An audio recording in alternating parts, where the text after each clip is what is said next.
पिछले 20 सालों से हमारे क्षेत्र में कुछ विकास नहीं हुआ। बार बार आरएलपी के विधायक रहे और इन्होंने सिर्फ भेदभाव, पक्षपात, अतिवाद की राजनीति करी।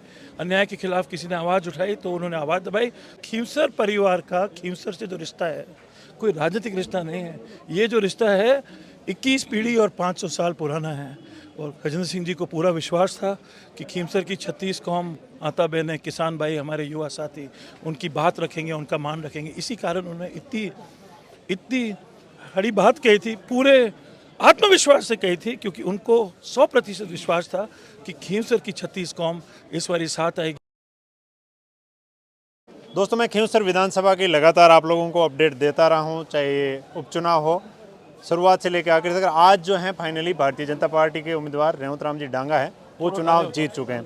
मैं हूँ खींवसर गढ़ के अंदर, और गढ़ से जो आखिरी दिन जब चुनाव प्रचार थम रहा था, तब खींवसर बना जो गजेंद्र सिंह जी खींवसर हैं, मंत्री हैं राजस्थान सरकार में। उन्होंने एक बड़ी जो है जनता को कह दिया था कि अगर हम ये चुनाव हार गए तो मैं अपना सिर मुंडन करवा लूँगा, अपनी मूंछ कटवा लूँगा खींवसर के चौराहे पे। उनके पुत्र हैं धनंजय सिंह जी, और उसके बाद में इस चुनाव ने बहुत बड़ा जो है एक करवट लिया था, और जनता के अंदर एक वोटिंग का जो उत्साह बढ़ा था, कहीं ना कहीं उसके चलते ये जीत हुई है, या जनता के अंदर शुरू से ये उत्साह था उस चुनाव को लेकर। वो सारी बातें हम धनंजय सिंह जी जो खींवसर पन्ना साहब के पुत्र हैं उनसे जानने का प्रयास करेंगे। धनंजय सिंह जी, सबसे पहले तो आप भारतीय जनता पार्टी के एक सदस्य हैं, उसके तौर पर आपको बहुत बहुत शुभकामनाएं। आप सबका बहुत बहुत धन्यवाद, और खींवसर की देवतुल्य जनता और 36 कौम का आभार व्यक्त करना चाहूँगा कि 2003 के बाद पहली बारी भारतीय जनता पार्टी का कमल खींवसर में शान से खिला है। बहुत बहुत शुभकामनाएं। धनंजय सिंह जी, मैं सीधा ही उस टू द पॉइंट ही आता हूँ कि गढ़ से एक आह्वान हुआ था, राजा साहब ने अपने मुंह से बोला था कि अगर खींवसर का चुनाव हम हार ही नहीं सकते, अगर हम हार गए तो मैं अपने बाल कटवा लूँगा, मूँछ मुंडवा लूँगा खींवसर के चौराहे पे। तो उसको लेके ये जो जनता का मूड बदला था, या जनता पहले ही मूड में थी? मैं आपको बताना चाहूँगा, लगातार 5 सालों से हमारी टीम, हमारे सारे साथी कार्यकर्ता खींवसर विधानसभा क्षेत्र में आम जनता के, मातृशक्ति के, किसान भाई के सुख दुख में हम साथ रहे, साथी रहे। जब कांग्रेस की भी सरकार थी तो हमने लोगों के काम कराए। मैं आपको ये बताना चाहूँगा कि खींवसर परिवार का खींवसर से जो रिश्ता है कोई राजनीतिक रिश्ता नहीं है। ये जो रिश्ता है 21 पीढ़ी और 500 साल पुराना है। और गजेंद्र सिंह जी को पूरा विश्वास था कि खींवसर की 36 कौम, आता बहनें, किसान भाई, हमारे युवा साथी उनकी बात रखेंगे, उनका मान रखेंगे। इसी कारण उन्होंने इतनी बड़ी बात कही थी, पूरे आत्मविश्वास से कही थी, क्योंकि उनको 100% विश्वास था कि खींवसर की 36 कौम इस बार साथ आएगी। और जो हमारे डबल इंजन की सरकार है, दिल्ली में प्रधानमंत्री जी यहाँ पे जो है भारतीय जनता पार्टी की सरकार के साथ कंधे से कंधा मिलाकर खींवसर की जनता विकास का एक हिस्सा बनना चाहती थी। पिछले 20 सालों से हमारे क्षेत्र में कुछ विकास नहीं हुआ। बार बार आरएलपी के विधायक रहे और इन्होंने सिर्फ भेदभाव, पक्षपात, अतिवाद की राजनीति करी। अन्याय के खिलाफ किसी ने आवाज़ उठाई तो उन्होंने आवाज़ दबाई। तो मैं यही कहना चाहता हूँ कि आज खींवसर के युवाओं के लिए, हमारे मातृशक्ति के लिए ये एक आज़ादी का दिन है।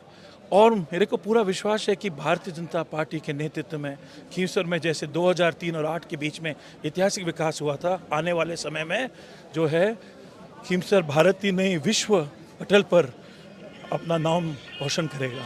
एक चीज़ मैं पूछना चाहूँगा, जो राजा साहब ने बयान दिया था कहीं थी, जब वोटिंग चल रही थी तो मीडिया ने पूछा तो राजा साहब ने बोला था कि मैं यहाँ नहीं तो बोला तिरुपति जाके मुंडन करवा लूँगा, लेकिन मैं अपने वचनों से नहीं मुकरूंगा। गजेंद्र सिंह जी खींवसर को, मेरे को, हमारे खींवसर के सभी साथी कार्यकर्ता और 36 कौम पे इतना विश्वास है कि हमको मालूम था ऐसी नौबत आएगी ही नहीं।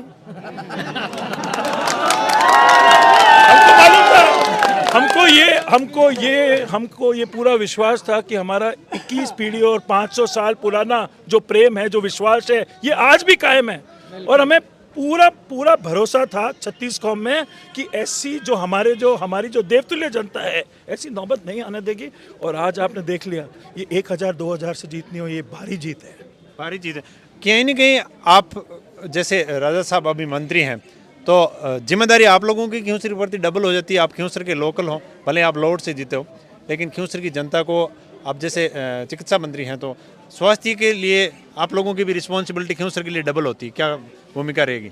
सबसे पहले मैं रेवंत राम जी डांगा को शुभकामना कहनी चाहूँगा, पिछली बारी भी 2000 का फासला लगा, जोक संजोग की बात रही, लेकिन वो सबके बीच में रहे, सबके साथ रहे, 36 कौम से जुड़े रहे और आज हमको सकारात्मक परिणाम देखने को मिले हैं।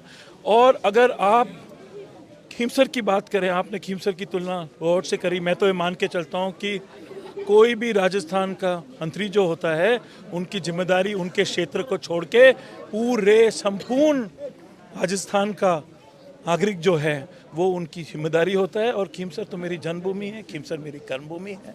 मैं 5 सालों से यहाँ पे भारतीय जनता पार्टी को मजबूत करने के संकल्प के साथ लेके आगे बढ़ा हूँ।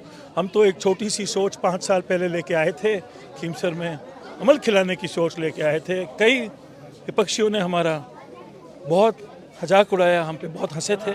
हमको ये कहा था 5 साल पहले कि यहाँ तो भारतीय जनता पार्टी की पिछले 2 चुनाव में अमानत जब्त हुई है, लेकिन हमारे साथी कार्यकर्ता कमल खिलाने के विश्वास और संकल्प के साथ अड़े रहे, लगे रहे और 5 साल की परिश्रम का जो इनाम है, आज 36 कौम ने भारतीय जनता पार्टी को आशीर्वाद दिया है। और मुझे पूरा विश्वास है कि हमारे लोकप्रिय मुख्यमंत्री जी भजन लाल जी के नेतृत्व में, हमारे खीमसर साहब के नेतृत्व में, हमारे हेमंत राम जी के नेतृत्व में खीमसर विधानसभा क्षेत्र विकास की नई ऊंचाइयां छुएगा, ऐतिहासिक विकास कार्य होंगे। और यहाँ पे जितनी भी मांगे हैं, देखिए यहाँ का विकास 2003 और 8 के बीच में ही हुआ और जब 13 और 18 में जब भारतीय जनता पार्टी की सरकार थी। अब तो हमारे पास हमारे एमएलए हैं, हमारे विधायक हैं, हमारे पास एक हमारी विधानसभा में जो है आवाज़ उठाने के लिए जनप्रतिनिधि हैं। इस बार खीमसर की 36 कौम को मैं अश्योर करना चाहता हूँ, आश्वासन देना चाहता हूँ कि ऐतिहासिक विकास होगा। और मैं राजेंद्र सिंह जी सहित हम खीमसर के विकास के प्रति संकल्पित थे, संकल्पित हैं और आगे भी संकल्पित रहेंगे। संकल्पित थे, संकल्पित हैं और संकल्पित रहेंगे। एक अगर मैं बात करूं तो कहीं ना कहीं जब चुनाव प्रचार चल रहा था तो बोला भाजपा के कार्यकर्ता तो आधे से ज़्यादा तो खीमसर के गढ़ में भी नहीं, जो प्रचारक हैं, स्टार प्रचारक, वो जाना भी नहीं चाहता। ऐसा कुछ भी नहीं। देखिए ये तो राष्ट्रीय लोकतांत्रिक पार्टी और जितने भी विपक्षी दल हैं उनको मीडिया को झूठ बोला, झूठी बातें करी। हमारे जो भी स्टार प्रचारक पधारे हुए थे, हमारे जो भी हमारा नेतृत्व कर रहे थे, सब गांव ढाणियों में रह रहे थे, आम जनता के बीच में रह रहे थे, उनकी क्या समस्या है, उनकी क्या परेशानी है, उनको समझ रहे थे। ये सारी झूठी बातें हैं, ये सारी एक तरीके से विपक्षी दलों की अफवाह है। आज तो मैं जो है 2 बजे आपका न्यूज़ चैनल में कोई न्यूज़ देख रहा था, आरएलपी के जो प्रवक्ता हैं वो कह रहे थे, ऐसे ऐसे झूठे आरोप लगा रहे थे कि मेरे को तो उनके जो है आरोपों को सुन के हंसी आने लग गई, क्योंकि 21वीं सदी में आम युवा जो है, हमारे जो जनता है, सब पढ़े लिखे हैं और 21वीं सदी में झूठे आरोप जिस तरीके के लगाते हैं कोई नहीं मानने को तैयार होगा। झूठे आरोप कोई भी मानने को तैयार नहीं। यहाँ पर बहुत सारे लोग हैं, युवा कार्यकर्ता, क्या कहना है खीमसर की जीत के बारे में? ये जनता की जीत है और एक तरह का 20 साल से ये आतंक मचा हुआ, इस आतंक का नाश हुआ है, मैं ये मानता हूँ। जनता कहती है। बाबा जी, यहाँ बुजुर्ग हैं, बाबा जी काय मामला खीमसर में? बहुत बढ़िया है साहब, खीमसर में बहुत बढ़िया है और डांगर साहब जीत गया और बहुत बढ़िया है। आगे बना जीतिया पहल के तो भी स्वागत किया बिना वहाँ से लारे पार्टी में थोड़ा भी दिक्कत आई, जनता में बहुत दिक्कत आई, तो अब ठीक हो गया आगे रहा। तो बहुत सुंदर, बहुत बहुत धन्यवाद धनंजय सिंह जी आपका और खीमसर बहुत बहुत शुभकामनाएं। तो दोस्तों ये थे धनंजय सिंह जी खीमसर, जो जनता को आभार देते हुए किस प्रकार जो यहाँ पर पूरा जो राजनीतिक समीकरण बना और किस प्रकार भारतीय जनता पार्टी की जीत हुई वो सारी बात बता रहे थे। मैं आपको फिर हो जाऊँगा। तो जय हिंद, जय भारत।